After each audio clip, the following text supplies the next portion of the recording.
KS Prasad గారు, ఇప్పుడు జగన్మోహన్ రెడ్డి గారి సత్యనపల్లి పర్యటనకి పోలీసు ఆంక్షలు, దీన్ని ఎట్లా చూస్తారు? గతంలో కూడా జగన్మోహన్ రెడ్డి గారు సీఎంగా ఉన్నప్పుడు యువగళానికి ఆంక్షలు విధించారు, చంద్రబాబు గారి సమావేశాలకు ఆంక్షలు విధించారు.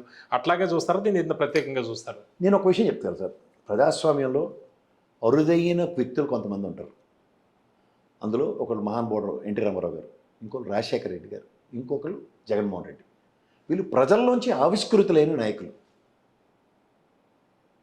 మీకు అర్థమైంది సార్? ప్రజల్లోంచి ఆవిష్కృతులైన నాయకులకి స్వచ్ఛందంగాను ప్రతిస్పందన ఫ్రమ్ ప్రజల నుంచే ఉంటుంది. సో ఆ ప్రజా వెల్లువల్ని, ఆ ప్రజా కెరటాలని ఆపడం సముద్రంలో కెరటాలను ఆపడంతో సమానం. అవి ఆపలేము. ఇప్పుడు ఉదాహరణకి మీరు 1200 మంది పోలీసులతో రాప్తాడులో నిలువరించే ప్రయత్నం చేశారు.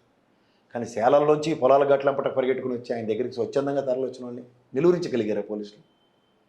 రోప్ పార్టీ లేకుండా మంగళగిరి దగ్గర ఉన్న గుంటూరులో ఉన్న రైతు మిర్చి యార్డ్కి వెళ్ళాడు. ఎవరు నిలువరించగలిగారు? నెక్స్ట్ గుర్తొచ్చేది, జగన్మోహన్ రెడ్డి గారు సీఎంగా ఉన్నప్పుడు ఆయన కూడా యువగళానికి కావచ్చు, లోకేష్ గారు యువగళం కావచ్చు, చంద్రబాబు గారి సభలు, వాటికి కూడా ఆంక్షలు విధించారు కదా. విధిస్తారండి. పొలిటికల్ వెంజెంటాలో ఆంక్షలు. మొన్న ఇది పొదిలి వెళ్ళినప్పుడు తెలుగుదేశం వెళ్ళి నిరసనలు తెలియజేయలేదు. అవి సర్వసాధారణం. పొంగనూరులో వైఎస్ఆర్సీపీ శ్రేణులు వస్తుంటే పోలీసులే పాపం ఆ రోజు కూడా దెబ్బలు తిన్నది ఎస్పీ గారి స్థాయిలోనూ. ఇక్కడ కూడా పాపం పోలీసులే కదా దెబ్బలు తిన్నారు పొదిల్లో. సో ఇవన్నీ పోలీస్ వ్యవస్థ పొలిటికల్ వెంజెంటాస్లోనూ పొలిటికల్ పార్టీస్ మధ్యలో నలిగిపోతున్నాయి. ఆ నిస్సహాయ స్థితికి మనం వాళ్ళని వాళ్ళని ఆపాదించుకొని వీళ్ళు వాళ్ళ మనుషులు, వీళ్ళ మనుషులు అని నేనైతే ఆపాదించి మాట్లాడను. వాళ్ళు ఆ విధంగా మానసిక సంఘర్షణకు గురి అవుతున్నప్పుడు మనం ఖచ్చితంగా మనవంతుగా వ్యవస్థ వాళ్ళు లేకపోతే మనకు ఎవరికి దిక్కేలేదు.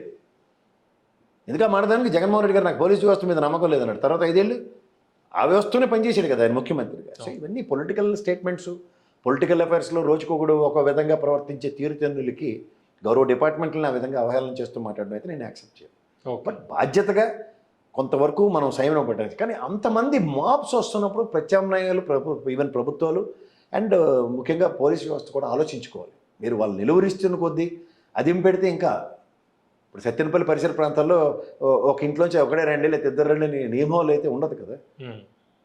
ప్రజానాయకులు వాళ్ళు. ప్రజల ప్రతిస్పందన మీరు క్యాంట్ యాంటిసిపేట్. నేనైతే ఒకటే చెప్తాను, మీరు అమ్మఒడితో ప్రజలకి మంచి చేశారని మీరు అనుకుంటే రేపు స్వచ్ఛందంగా జనాలు తరలి రాకపోతే ప్రభుత్వం బాగా చేసింది మాకు మీరు ఎందుకంటే వస్తుండ్రు అని చెప్పిన సమాధానం కింద చూడొచ్చు. కానీ తరలి వస్తే ఇప్పుడు ప్రజలు నిజంగా కష్టాలు ఉన్నప్పుడు అదే చెప్తున్నాను సార్. ప్రజలు నిజంగా కష్టాలు ఉన్నప్పుడు తండ్రి స్థానంలో ఉన్న ముఖ్యమంత్రి ఇప్పుడున్న చంద్రబాబు నాయుడు గారు, గతంలో జగన్మోహన్ రెడ్డి ముఖ్యమంత్రి స్థానం నేను ఇప్పుడు తండ్రి స్థానం పోలుస్తాను. ఎందుకంటే ఆ తండ్రి కష్టం తండ్రికే చెప్పుకుంటాం సార్. నాన్న నాకు సైకిల్ లేదు, నాన్న నాకు స్కూల్ ఫీజు కట్టాలి, ఇవన్నీ పిల్లల బాధలే కదా. అలాగే ప్రజలందరూ పిల్లలతో సమానం. నిజంగా చంద్రబాబు నాయుడు గారి రాజ్యంలో అంత చక్కగా జరిగితే జగన్మోహన్ రెడ్డి గారికి అంత స్వచ్ఛందంగా వచ్చి వాళ్ళ కష్టాలు చెప్పుకోవడానికి రారు. అది నా ప్రాస్పెక్ట్. ఓకే.